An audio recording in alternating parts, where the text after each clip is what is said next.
తర్వాత ప్రభు వాళ్ళలోకి వెళ్ళాలి. దయచేసి సమయాన్ని అర్థం చేసుకోండి. ఇది దేవుని సమయం, ఆ సమయాన్ని దొంగిలించొద్దు. దయచేసి సమయాన్ని పాటించవలసిందిగా ప్రేమపూర్వకంగా మనం చేస్తూ ఉన్నాం. మన ప్రభును మన రక్షకుడైన యేసుక్రీస్తు నామంలో గాస్పెల్ ఆఫ్ గ్రేస్ మినిస్ట్రీ జబలాలి సంఘంలో ఉన్న నా ప్రియమైన సహోదరులందరికీ, అలాగే ఫేస్బుక్ లైవ్ ఉన్న వారందరికీ యేసుక్రీస్తు పేరట శుభాభివందనాలు తెలియచెప్తూ పరిశుద్ధాత్మ దేవుని సహాయం కొరకు ప్రార్థన చేసుకుందాం. తలలు వంచుండి ప్రార్థన చేసుకుని కార్యక్రమాన్ని ప్రారంభించుకుందాం. పరిశుద్ధుడా, ప్రేమ కలిగిన తండ్రి, నిత్యుడగు తండ్రి, సమాధానకర్త, నీ కృప చొప్పున మమ్మల్ని బలపరుస్తూ ఈ దినము ఈ విధముగా నీ నామమును బట్టి నిన్ను స్తుతించుటకు, నీ నామమును బట్టి నిన్ను మహిమపరచుటకు నీవు ఇచ్చిన గొప్ప ధన్యతను బట్టి నీకు వందనాలు చెల్లిస్తూ ఉన్నా. ఇంతవరకు పాటల ద్వారా, సాక్ష్యముల ద్వారా, ఆరాధన ద్వారా నీ నామాన్ని మహిమపరిచాం. కొద్ది నిమిషాలు నీ మాటలను మేము వినాలని ఆసక్తి కలిగిన వారమే మేము నిలిచి ఉండగా నీ కృప మాకు తోడుగా వచ్చండి. నీ వాక్యము నమ్మదగినది, ఆ వాక్యము ద్వారా మమ్మల్ని నడిపించమని. నీ వాక్యము శుద్ధి వంటిది, అది బండల సహితము పగలగొట్టే విధముగా ఆ వాక్యం అనేది మా హృదయం అనే పలకలను, మా హృదయం అనే అడ్డుగోడలను కోల్చమని, పగలగొట్టమని, రాతి గుండెలు సహితము మాంసపు గుండెగా మార్చమని నీ సన్నిధిలో ప్రార్థన చేస్తూ ఉన్నాం. నాయన, నీ వాక్యాన్ని మేము ఆలోచించుండగా సమయోచితమైన జ్ఞానాన్ని మాకు ఇవ్వండి. పరిశుద్ధాత్మ దేవుని సహాయాన్ని మాకు తోడుగా ఉంచమని, నా నోట నీ మాటలు ఉంచి నీ వాక్కులతో మాతో మాట్లాడమని యేసుక్రీస్తు నామములో అడిగి వేడుకొంచున్నాము తండ్రి. ఈరోజు మీ అందరికీ కూడా గర్వము అనే అంశాన్ని రోజు చెప్పాలని ఆశపడుతున్నాను నేను. ఏంటది ఒకసారి గట్టిగా చెప్తారా? మీకుందామో ఈ వాక్యం ద్వారా ఆ అంశంలో అది మీకుంటే అది తీసేసుకోవాలి.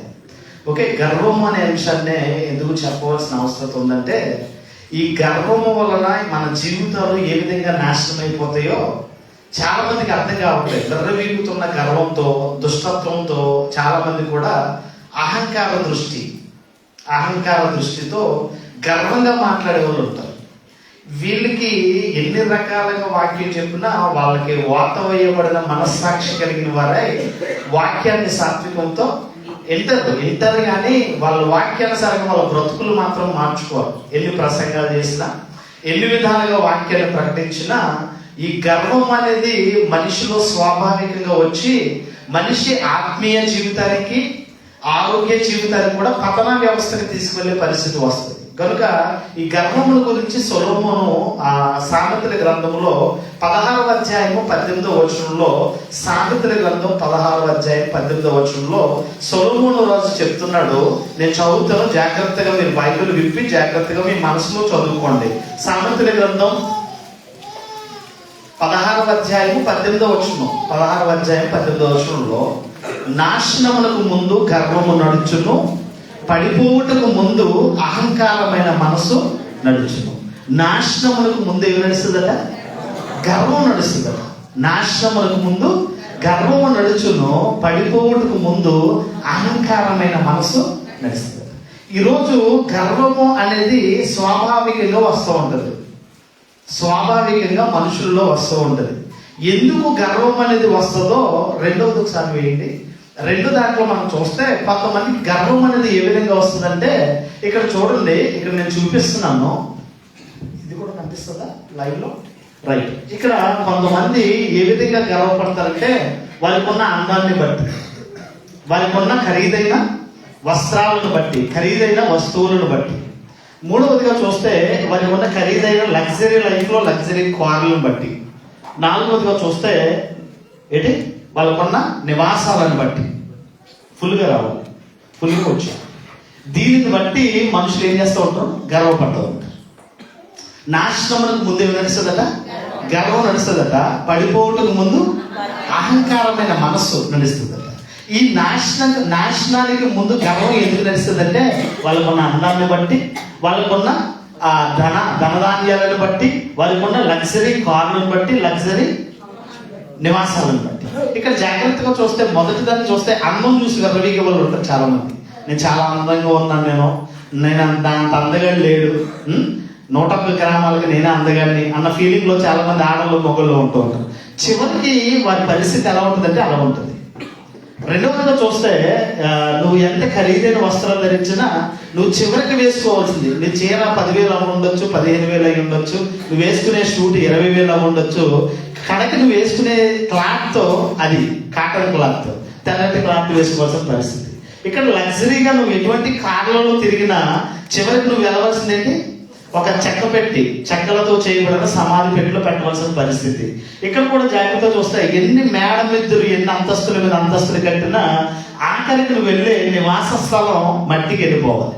ఇక్కడ కింద క్యాప్షన్ ఏమని ఉందంటే, ఇదే నీ జీవితం, అందరూ చూసి అందాన్ని చూచి మురిసిపోకు, ధనాన్ని చూచి గర్వపడకు, హోదాన్ని చూచి ఎగసిపడకు, ఇదేమి శాశ్వతమైంది కాదు. ఎందుకు ఈ మాట నేను చెప్పవలసిన అవసరం ఉందంటే, ఈరోజు క్రైస్తవ్యం అంతా కూడా ఎలా ఉందంటే, ఈరోజు దేవుడు ప్రేమించాడు, దేవుడు ఇచ్చాడు, దేవుడిచ్చిన దానికి దేవుడికి కృతజ్ఞత కలిగి బ్రతకవలసిన వారు ఈరోజు ఇటువంటి కేటగిరీలను బట్టి, వారికి ఉన్న అందాన్ని బట్టి, వారికి ఉన్న హోదాన్ని బట్టి, వారికి ఉన్న డబ్బును బట్టి కొంచెం ఏమవుతుందంటే గర్వపడుతూ ఉన్నారు.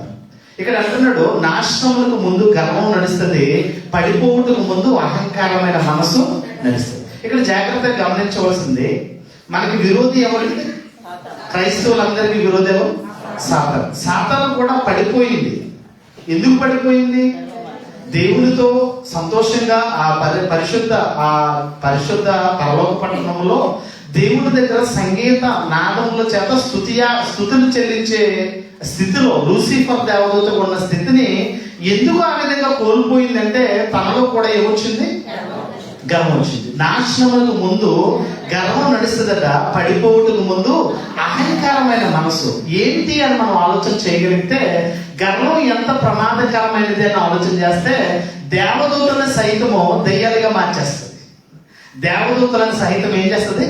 దయ్యములుగా మార్చేస్తుంది. ఎందుకు ఇలా దయ్యములుగా మార్చేస్తుంది అంటే, పరలోక పట్టణంలో దేవుని దగ్గర స్తుతియాగములు చెల్లిస్తూ లూసిఫర్ దేవదూతగా ఉన్నది తన గర్వాన్ని బట్టి ఏమనుకుందంటే, ఆకాశంలో ఆయన ఆసీనుడై, సింహాసనాసీనుడై ఉన్న దేవుణ్ణి ఆ సింహాసనం మీద కూర్చుని ఉన్నప్పుడు ఇది రెక్కలతో ఎగురుతూ ఆ దేవుడి నామాన్ని స్తుతిగానాలతో స్తుతులు చెల్లిస్తున్న పరిస్థితుల్లో తన మనసులో ఒక ఆలోచన కలిగి ఉంది. ఏమనంటే, ఇతని కంటే నేను ఎత్తైన స్థితిలో సింహాసనం వేసుకుని కూర్చోవాలనే ఆలోచన కలిగి ఉంది. ఎవరు? అసలు శాతాను మామూలుగా లూసిఫర్ పని ఏంటంటే, దేవుని స్తుతించాలి, దేవుని పిల్లలకు పరిచారం చేయాలి. ఇది దానికి ఉన్న పని. దేవుడు అప్పగించే పని ఏంటంటే, దేవదూతలు అనగానే వాళ్ళు ఏం గొప్పలేం కాదు, వాళ్ళందరూ కూడా దేవుని స్వరూపంలో ఉన్న మనుషులకు సేవ చేయడానికి దేవుడు ఏర్పరచుకున్న కొన్ని ఆత్మలు, పంచభూతాలు అంటాం. పంచభూతాలు, భూతం అంటే అర్థమే దైవన కాదు. పంచభూతాలు అంటే అదొక ఆత్మ. ఏంటంటే గాలి, నీరు, నెయ్యి, నేల, నిప్పు, ఈ 5 కూడా పంచభూతాలుగా ఉన్నాయి. ఎందుకు ఉన్నాయంటే మనిషికి సపరివార సేవలు అందించడానికి. ఇక్కడ కూడా దేవుడు ఈ సాతానుని, ఈ లూసిఫర్ను ఎందుకు ఏర్పరచుకున్నాడంటే, దేవుని స్తుతించడానికి ఏర్పరచుకున్నాడు.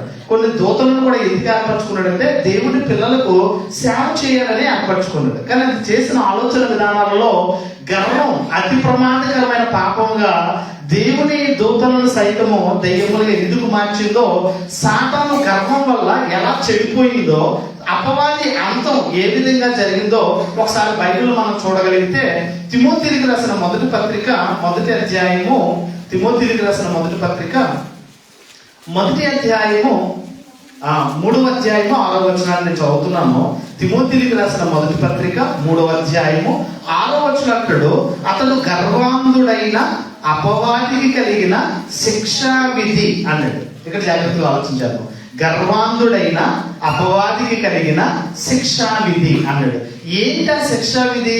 ఎందుకు గర్వించింది అపవాది అని ఆలోచన చేయగలిగితే, ఇక్కడ పౌలు గారు తిమోతికి రాస్తూ ఈ మాటలు ఏమంటాడంటే, గర్వాంధుడైన అపవాదికి కలిగిన శిక్షా విధి. గర్వాంధుడైన అపవాదికి కలిగిన శిక్షా విధి ఏంటి? ఏ విధంగా శిక్ష అనుభవించింది, ఏ విధంగా అది పతనా వ్యవస్థకు వెళ్ళిందో, ఆ గర్వము నాశనములకు ముందు గర్వం నడిచి అహంకారమైన మనసు పడిపోవడానికి కారణమవుతుందని ఎందుకు చెప్పడం అనేది ఆలోచన చేయగలిగితే, యెషయా గ్రంథం 14వ అధ్యాయాన్ని మనం చదవండి. యెషయా గ్రంథం 14వ అధ్యాయము, యెషయా గ్రంథం 14వ అధ్యాయంలో 14వ అధ్యాయము 12వ వచనాన్ని మనం చదవగలిగితే యెషయా గ్రంథం 14వ అధ్యాయం 12వ వచనంలో నేను చదువుకుంటాను. తేజో నక్షత్రమా, వేకువ చుక్క, నీవెట్లు ఆకాశము నుండి పడితివి, జనములను పడగొట్టకు నీవు నేల మట్టుకు ఎట్లు నరకబడితివి. నేను ఆకాశములకు ఎక్కిపోయిందను, దేవుని నక్షత్రములకు పైగా నా సింహాసనమును హెచ్చిందును, ఉత్తర దిక్కునున్న సభాపర్వతం మీద కూర్చుందును, మేఘమండలం మీదకి ఎక్కిదును, మహోన్నతునితో నన్ను సమానముగా చేసుకుందునని నీవు తన మనసులో అనుకుంటేవి కదా. నీవు పాతాళమునకు నరకములో ఒక మూలన త్రోసివేయబడితివే. నిన్ను చూచిన వారు నిన్ను నిదానించి చూచినట్లు ఇట్లు తలపోయిందురు. భూమిని కంపింపచేసి రాజ్యములను వణికింపచేసిన వాడు ఇతడేనా? లోకమును అడవిగా దాని పట్టణములను పాడు చేయవాడు ఇతడేనా? జాగ్రత్తగా ఆలోచన చేయగలిగితే అపవాది అంతం గర్వం వల్లే వినాశనము, గర్వం వల్లే చెడిపోయింది అపవాది. ఎందుకు చెడిపోయింది అని ఆలోచన చేయగలిగితే 12వ వచనం, తేజో నక్షత్రమా, వేకువ చుక్క. దీనికి ఉన్న లక్షణం, దీనికి ఉన్న పేరేంటి? తేజో నక్షత్రం. పైగా ఏంటంటే వెలుగుదూత వేషం, వేకువ చుక్క, వెలుగుదూత బగబగ తెల్లగా నీకు కనిపిస్తుంది. అప్పుడప్పుడు అది ఏంటనుకుంటారు, అది దెయ్యమా దైవమా అనేది మీరు గ్రహించుకోవాల్సిన అవసరం ఉంది. ఇది వేకువ చుక్క, నీవెట్లు ఆకాశం నుండి పడిందివి, జనములను పడగొట్టిన నీవు నేల మట్టుకు ఎట్లు నరకబడితివి. దాని మనసులో అది అనుకుంటున్న మాట, నేను ఆకాశమునకు ఎక్కిపోయేదను, దేవుని నక్షత్రములకు పైగా నా సింహాసనమును హెచ్చింతును, ఉత్తర దిక్కునున్న సభాపర్వతము మీద కూర్చుందును, మేఘమండలం మీదకి ఎక్కెదను, మహోన్నతునితో నన్ను సమానముగా చేసుకుంది. ఏమనుకుందండి? దేవుని కంటే ఉన్నతమైన సింహాసనం వేసుకోవాలి, ఆయన కంటే గొప్ప సింహాసనం మీద నేను కూర్చుని ఆ సభాపర్వతంలో నేనే సభాధ్యక్షుడిగా నేను నిలవాలని తన మనసులో అనుకుంది. దేవుడు తన మనసు ఎరిగి మహోన్నతునితో నన్ను సమానముగా చేసుకుందునని నీవు మనసులో అనుకుంటివి. ఏమనుకుందంటే మనసులో అనుకుందట. మనసులో అనుకున్నది దేవుడికి ఎలా తెలిసిందండి? మనసులో అనుకున్నది దేవుడికి తెలిసింది. అక్కడి నుంచి తల్లితే అది పరలోకంలో తల్లితే అక్కడ నుంచి త్రోసివేయబడి ఎక్కడ పడ్డది? భూలోకం మీద పడ్డది. భూలోకంలో పడ్డది. ఈ భూలోకం మీద వచ్చి ఇప్పుడు తనకున్న ఆలోచన విధానం ఏంటంటే, నేను ఎలాగా పరలోకం వెళ్ళను, నాకు ఎలాగా పరలోక రాజ్యం ఇవ్వడు, వెళ్ళే వాళ్ళు ఎవరిని కూడా. దానికి ఉన్న లక్షణం అదే. దేవుని సొత్తైన ప్రజలకు స్వాస్థ్యముగా ఇస్తానన్నాడు పరలోకం. ఎవరికి ఇస్తాడు? దేవుని యందు నమ్మకములుగా, దేవుని యందు పరిశుద్ధులుగా, నిర్దోషులుగా, దేవుని చిత్తాన్ని ఎరిగి బ్రతికిన వారందరికీ కూడా ఒక స్వాస్థ్యముగా ఇస్తాను పరలోక రాజ్యం అన్నాడు. ఈ రోజు అదేమనుకుందంటే, నేను అలాగే వెళ్ళను, వెళ్ళే వాళ్ళు ఎవరిని కూడా వెళ్ళనివ్వకూడదని ఒక్కొక్కరికి ఒక్కొక్క రకమైన రోగాలు, ఒక్కొక్కరికి ఒక్కొక్క వీక్నెస్ పెట్టి గర్వముతో అహంకారమైన మనసు కలిగిన వారే వారి నాశనం అవడానికి, వారి పడిపోవడానికి ముఖ్యమైన కారణముగా ఇవి కనిపిస్తూ ఉన్నాయి. అందుకే చాలా చక్కగా అంటాడు, ఇదిగో మహోన్నతునితో నన్ను సమానముగా చేసుకుందునని నీవు మనసులో అనుకుంటివి కదా, నీవు పాతాళమున నరకములో ఒక మూలన త్రోసివేయబడితివి. సాతాను గురించి ఆలోచన చేయగలిగితే దాని పతనం తన మనసులోనే వచ్చింది. తన మనసులోనే వచ్చింది. ఇర్మియా గ్రంథాన్ని మనం చదవగలిగితే ప్రక్కనే ఇర్మియా గ్రంథం 49వ అధ్యాయం 16వ వచనంలో, ఇర్మియా గ్రంథం 49:16లో,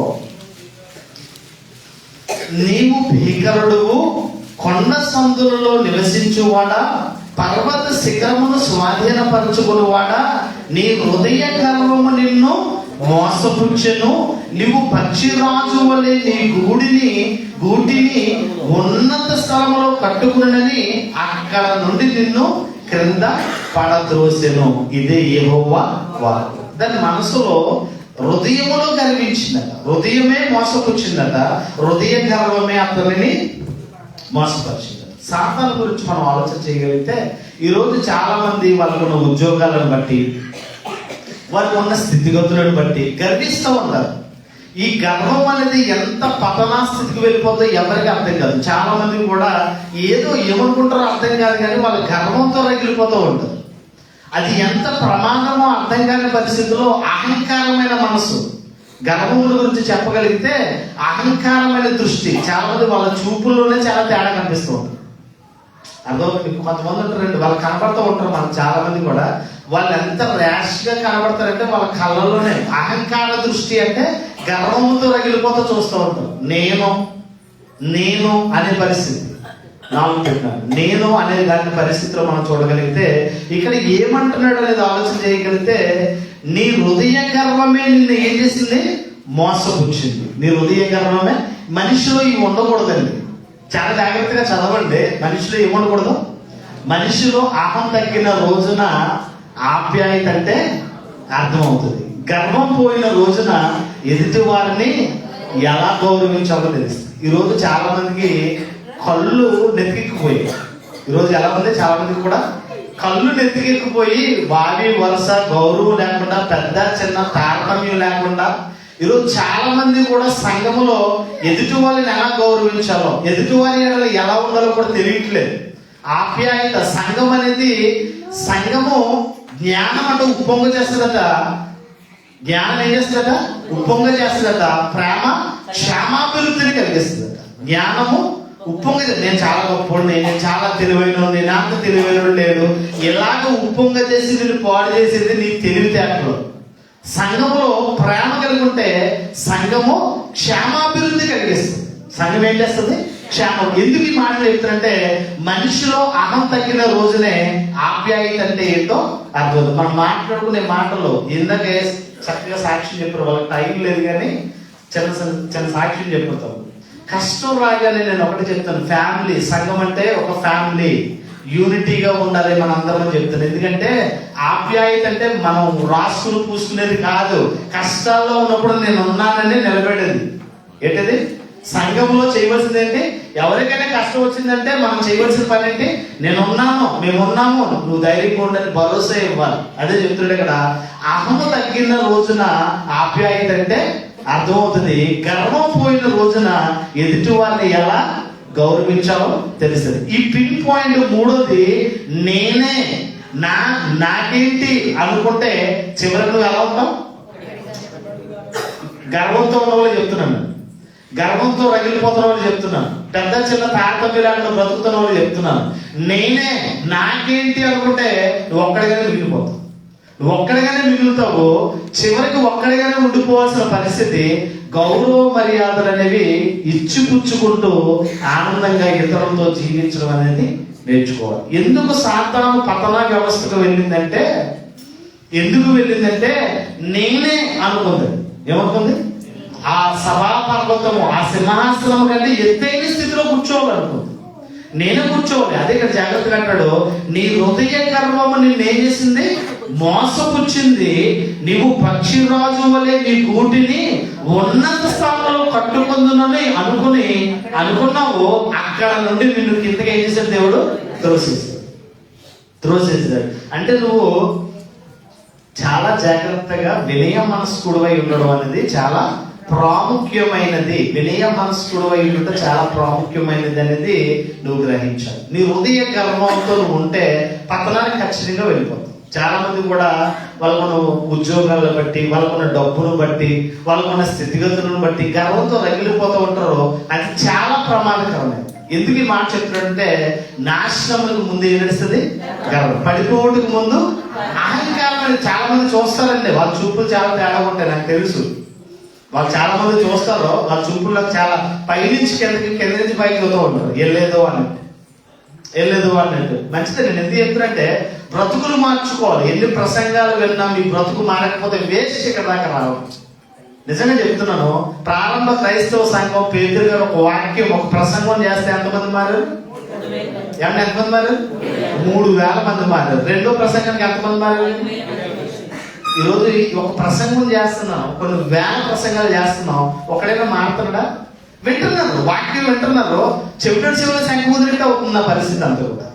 ఇంత గొప్ప మంచి మాటలను చెప్తూ దేవుళ్ళు బలపడంటారని చెప్తుంటే, వాళ్ళ బ్రతుకుల్లో, వాళ్ళ క్రియలలో వాళ్ళు దేవుడి ఎందుకు భయభక్తులు కలిగి వారికి కనపడట్లేదు. ఎందుకంటే అహంకారమైన మనసు వచ్చేసింది వాళ్ళకి. ఏమొచ్చేసింది? అహంకారమైన మనసు. ఎందుకంటే నీ హృదయ గర్వం నిన్నేం చేస్తుంది? మోసపుస్తుంది. చాలా జాగ్రత్తగా ఉండాలి. సాతాను దెబ్బతిన్నది. సాతాను పతన వ్యవస్థకు వెళ్ళడానికి గల కారణం అది గర్వించింది మనసులో. ఏం చేసింది? తన మనసులో కనిపించింది దేవుని కంటే ఉన్నతమైన సింహాసనం వేసుకుని దేవుని కంటే ఉన్నతమైన సింహాసనం మీద కూర్చోవాలనుకుంది. అక్కడ నుంచి త్రోసి వేస్తే అది భూమి మీద పడుతుంది. భూమి మీద పడి ఇప్పుడు దేవుని దగ్గరికి వస్తున్న వారందరినీ కూడా దేవుని దగ్గరికి రాకుండా ఏదో ఒక విధంగా ఏం చేస్తుంది? దూరం చేయడానికి ప్రయత్నం చేస్తున్నట్టుగా మనకు కనిపిస్తుంది. కనుక అహంకారం అనేది, ఈ గర్వం అనేది చాలా ప్రమాదకరమైనదిగా మనం గమనించాలి. ఒక మాటను మనం చూద్దాం. యెషయా గ్రంథం 13వ అధ్యాయం. యెషయా గ్రంథం 13వ అధ్యాయం 11వ వచనం ఎండింగ్ లో అంటున్నాడు. 13వ అధ్యాయం 11వ వచనం ఎండింగ్ లో, అహంకారుల అతిశయమును మాన్పించేదను, బలత్కారుల గర్వమును అణిచివేస్తాను. బలత్కారుల గర్వాన్ని ఏం చేస్తాడు? అనగదొక్కేస్తాడట. అహంకారులైన అతిశయం. అహంకారులుగా చాలా మంది వాళ్ళకున్న డబ్బును బట్టి, వాళ్ళకున్న అందాన్ని బట్టి, వాళ్ళకున్న ఉద్యోగాన్ని బట్టి, వాళ్ళకున్న డబ్బును బట్టి, వాళ్ళకున్న అందాన్ని బట్టి, వాళ్ళకున్న బలాన్ని బట్టి అతిశయపడతా ఉంటారు. ఇటువంటి వాళ్ళందరినీ కూడా నేను ఏం చేస్తాను?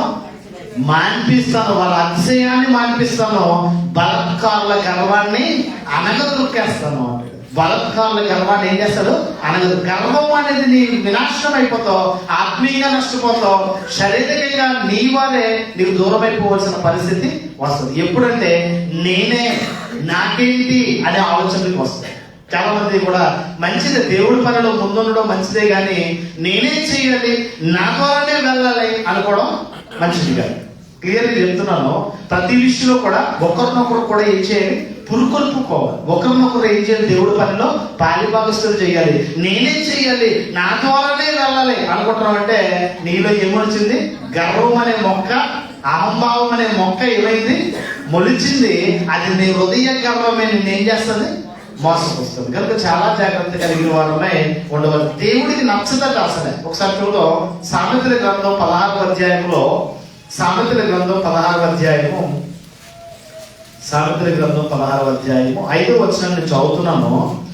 గర్వ హృదయులందరూ యెహోవాకు హేయులు, నిశ్చయముగా వారు శిక్ష పొందుదురు. గర్వముతో ఉన్నావా నువ్వు పతనానికి వెళ్ళిపోతావు. గర్వముతో ఉన్నావా నువ్వు శిక్షకు వెళ్ళిపోతావు. గర్వముతో ఉన్నావా దేవుడు నిన్ను అసహ్యించుకుంటాడు. హేయము అంటే అసహ్యం. దేవుడికి నచ్చదట. దేవుడికి తగ్గింపు జీవితం ఇష్టం, దేవుడికి విధేయత కలిగి ఉండడం ఇష్టం, దేవుడి చిత్తాన్ని నెరవేర్చడంలో ఆయన మాటకు లోపడడం ఇష్టం తప్ప నువ్వు విర్రవీగుతున్న దుష్టత్వంతో మాటకు మాట తిరుగుబాటు చేస్తున్నావు అంటే దేవుడు నిన్ను చూసి ఏం చేసుకుంటాడు? అసహించుకుంటాడట. మళ్ళా చదువుతున్నాను 5వ వచనంలో, గర్వ హృదయులందరూ యెహోవాకు హేయులు, నిశ్చయముగా వారు శిక్ష నందుదురు. నిశ్చయముగా వాళ్ళు ఏమవుతారు? శిక్షలోకి వెళ్ళిపోతారు ఖచ్చితంగా. కనుక గర్వ హృదయం అనేది చాలా ప్రమాదకరమైనదిగా మనకు కనిపిస్తూ ఉంది. ఈ గర్వ హృదయంతో ఉండి ఒక ఆయన శిక్షలోకి వెళ్ళిపోయాడు. ఎవరైనా ఇంకా చెప్పండి. ఇంకా ఒక ఆయన కోసం చెప్తాను. ఉజ్జియా. ఆయన ఎవరు? ఉజ్జియా రాజున దినవృత్తాంతముల 2వ గ్రంథం. ఇప్పుడు మనం సాతాను కోసం చూసాం, రెండవదిగా ఉజ్జియా కోసం మనం చూస్తున్నాం.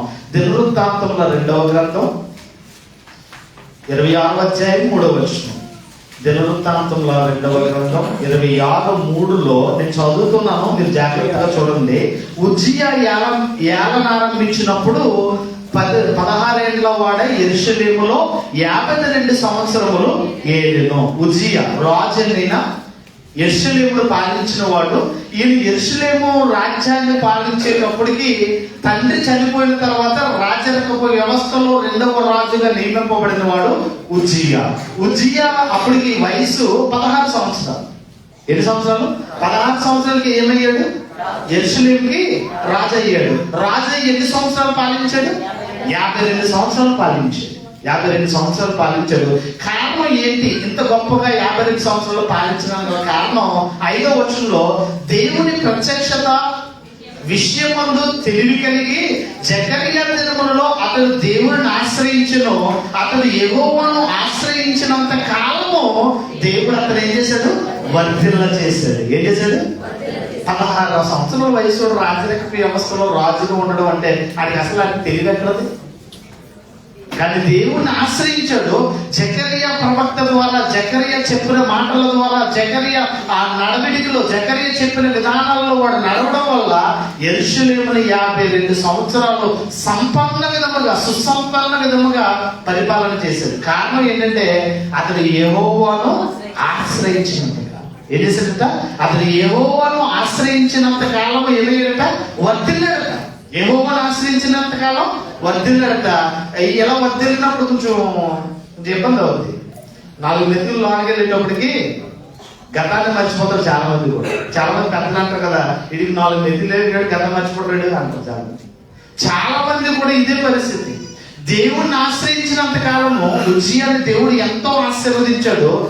ఉజ్జియా ఎప్పుడైతే తన మనసులో గర్వాన్ని బీజముగా నాటుకున్నాడో పతన వ్యవస్థకు వెళ్ళిపోవడం ప్రారంభించాడు. 16 వచనం చదువుతున్నాను. అయితే అతడు స్థిరపడిన తర్వాత అతడు మనసున గర్వించి ఏమైపోయాడు? గర్వించి ఏమైపోయాడట? చెడిపోయాడట. గర్వించి చెడిపోయాడు. ఎందుకు గర్వించాడు? ఎందుకు గర్వించాడంటే నేను రాజుని. ఏమనుకున్నాడు? నేను రాజుని, నా మాట మొత్తం అందరూ వినాలి, నా మాట ద్వారా అన్ని జరగాలనుకున్నాడు. యాజక ధర్మం, అహరోను వంశంలో ఉన్నవారు, యాజక లేవి గోత్రానికి చెందిన వారు మాత్రమే యాజక ధర్మములో దేవుడికి ధూపం వేయాలి. వాళ్ళ తప్ప ఇంకెవరో యాజక ధర్మాన్ని పాటించడానికి లేదు. దేవుడు ధూపాన్ని వేయాలి తప్ప, అహరోను వంశంలో లేవి గోత్రంలో ఉన్నవారు తప్ప ఎవరు ధూపం వేయడానికి అర్హులు కాదు. అయితే నేను రాజుని, నేనేస్తాను అనే గర్వంతో రగిలిపోయి ధూపం వేదికకు వెళ్ళి ధూపం వేయడానికి ప్రారంభించాడు. అప్పుడే చెప్పారు, క్షేమం కోరి రాజును కూడా లెక్క చేయకుండా చెప్పారు, అయ్యా నువ్వు వెళ్ళొద్దు, నువ్వు చెయ్యొద్దు, ఇలా చెయ్యరు, నీకు ప్రమాదం అని చెప్పారు. వినలేదు. జాగ్రత్తగా 18వ వచనంలో వారు రాజైన ఉజ్జియాను ఎదిరించి, ఉజ్జియా యెహోవాకు ధూపము వేయుటకై ప్రతిష్ఠించబడిన ఆరోను సంతతి వారిని యాజకుల పనియే గాని నీ పని కాదు, పరిశుద్ధ స్థలములో నుండి బయటికి పోము, నువ్వు ద్రోహము చేసి ఉన్నావని దేవుని యెహోవా సన్నిధిని నీకు ఘనత కలుగ చేయనని చెప్పగా. జాగ్రత్తగా చెప్తే నువ్వు ఉండొద్దు, నువ్వు అసలు వేయొద్దు అని చెప్పారు. ధూపం వేయొద్దు, నువ్వు అరువుడు కాదన్నా. రాజులనే గర్వంతో వెళ్ళిపోయాడు. నేను రాజుని, నేనే వేస్తాను, నేను వేయడంలో తప్పేముంది అని అనుకుని వెళ్ళాడు. వెళ్ళిన తర్వాత ఉగ్రతకు శిక్ష అయిపోయి వెళ్ళిపోయాడు. అందుకే చెప్తున్నాడు, నిశ్చయముగా నీ హృదయ గర్వమందు వారి యెహోవాకు హేయులట, నిశ్చయముగా వారి దేవుడు ఏం చేస్తాడట? శిక్షిస్తాడు. నిశ్చయముగా కూడా ఏం చేస్తాడట? శిక్షిస్తాడు. జాగ్రత్త. ప్రత్యక్షపు గుడారాన్ని మనం జాగ్రత్తగా ఆలోచన చేస్తే ఆవరణము, అతి పరిశుద్ధ స్థలము, అతి పరిశుద్ధ స్థలం, 3 ప్లేసులు ఉంటాయి. 3 ప్లేసులు ఉంటాయి. ఆవరణలోకి అందరూ రావచ్చు, పరిశుద్ధ స్థలంలోకి కొందరే రావచ్చు, అతి పరిశుద్ధ స్థలంలోనికి యాజకులు మాత్రమే వెళ్ళాలి. ఈ ప్రత్యక్ష గుడారంలో ధూపం వేయడానికి వెళ్ళడానికి ఈ ఉజ్జియా రాజు ఎగిపించాడు. నేను వెళ్తాను, తప్పేంటి, నేను కూడా వేస్తానని వాళ్ళని ఎదిరించాడు. రాజు అనగానే వాడికి ఏమైందంటే గర్వం పెరిగింది. ఈరోజు చాలా మంది కూడా పదవిచ్చాం అనుకోండి, వాడు పెత్తనం చేయడానికి ప్రయత్నం చేస్తాడు. చాలా మంది చూడమ్మా, ఇది చేయండమ్మా అని అనుకో, మేమే ఆయనగా పొంగుతూ ఉంటారు. బాధ్యత, కర్తవ్యం, అది విధి నిర్వహణ, అది పరిచర్యలలో ఒక పనివాడిగా, నాకు నేనుగా, మీకు మీరుగా దేవుడు పని చేయాలి తప్ప గర్వముతో రగిలిపోకూడదు, గర్వించకూడదు. గర్వించాడు రాజు, గర్వించి ఏమైపోయాడు? ఇప్పుడు ఉగ్రతకు గురైపోయాడు, శిక్షకు గురైపోయాడు. ఏంటో చదవగలిగితే 18-19 వచనంలో ఉజ్జియా 19వ వచనంలో ఉజ్జియా ధూపము వేయుటకు ధూపార్తి చేత పట్టుకుని రౌద్రుడే యాజకుల మీద కోపము చూపెను. యెహోవా మందిరమున ధూపము వేయటం ప్రకటనతడు ఉండగా యాజకులు చూచుచున్నప్పుడు అతని నొసట కుష్ఠరోగము పుట్టింది. ఒక రాజు అండి, దేవుని ఆశ్రయించినంత కాలం 52 సంవత్సరాలు గొప్పగా పాలించాడు. దేవుని ఆశ్రయించినంత కాలం వర్తిల్లాడు. కానీ ఏమనుకున్నాడు? నేను రాజుని, నేను చేస్తే తప్పేంటి అనుకున్నాడు.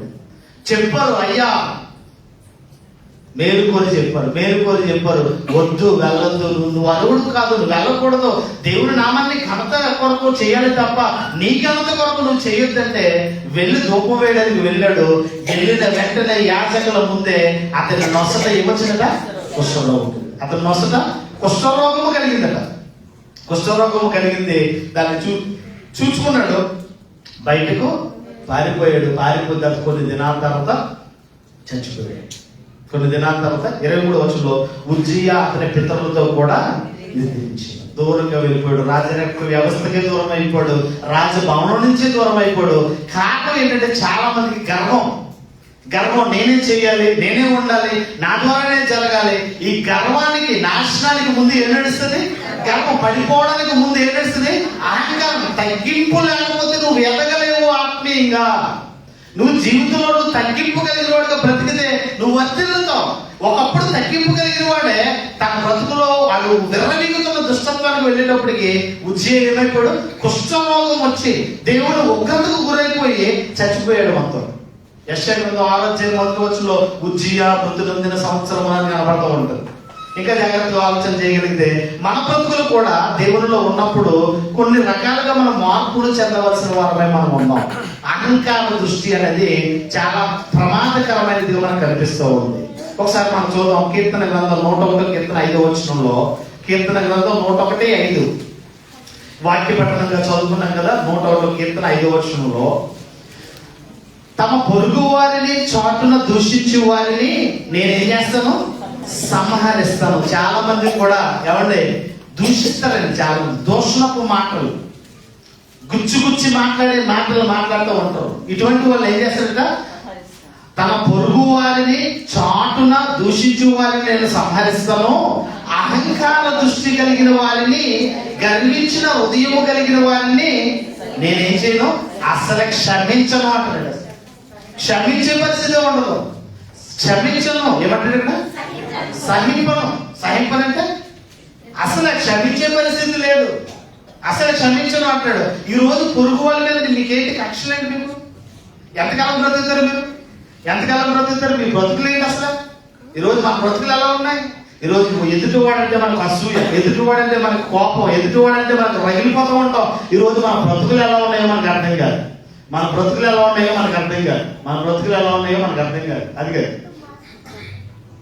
అది ఇది చూడండి, మన బ్రతుకులు ఎలా ఉన్నాయి క్లియర్ గా చెప్తారు. ఈరోజు గర్వంతో రగిలిపోతున్నారు చాలా మంది. చదవండి ఏమంటాడు? మనిషి ఒక పూట తినకపోతే తట్టుకోలేడు. నిజమే కదా? ఆకలితో చచ్చిపోతాడు. ఎరకలు పరిగెట్టేస్తాయి అంటాడు. ఎక్కువ తింటే అజీర్తి, తక్కువ తింటే బలహీనత, నీరు తక్కువ తాగితే, గాలి పీల్చకపోతే బ్రతకలేడు. శరీరంలో వేడి 2 డిగ్రీలు పెరిగితే జ్వరం, గుండె ఒత్తిడి పెరిగితే బీపీ, తగ్గితే లో బీపీ, దెబ్బ తగిలితే నొప్పి, కాలితే మంట, చలికి వణుకుతాడు, ఎండలో నీరసపడతాడు, నిద్రపోతే అలసట, అతి నిద్ర, ఊపకాయం. ఏమంటాడు? అన్ని బలహీనతలే అయినా ఏంటి ఇది మీరు పంపిస్తానండి. ఇవన్నీ కూడా గ్రూప్ లో పెడతాను, కావాలని మీరు చదువుకోండి. అన్ని బలహీనతలే, కానీ విర్రవీగుతున్న గర్వం ఉంటుంది, విర్రవీగుతున్న దుష్టత్వం ఉంటుంది. ఈ మనిషి తినకపోయిన ప్రమాదమే, తిన్నా ప్రమాదమే, ఎక్కువైన ప్రమాదమే, తక్కువైన ప్రమాదమే, అన్ని వనరులు ఉన్న ప్రమాదమే. ఇంత దౌర్భాగ్యమైన పరిస్థితిలో మనం బ్రతుకుతున్నప్పుడు ఈరోజు మన బ్రతుకులు జ్ఞానంతో ఎదిగితే మంచిదే, గర్వాంధుడు అయితే ప్రమాదం. ఇంకా తలాంతులు వాడడం మంచిదే, తగ్గింపు లేకపోతే.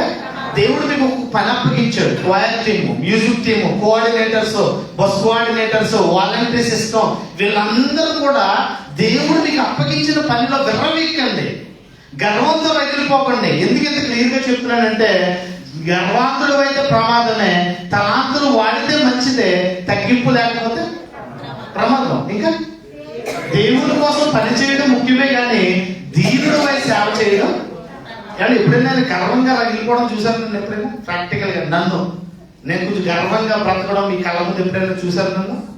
నేను ఎలా ఉన్నప్పుడు మీరేంటి ఎందుకు రగిలిపోతున్నారు గర్వంతో? నన్ను ఎప్పుడైనా చూశారు?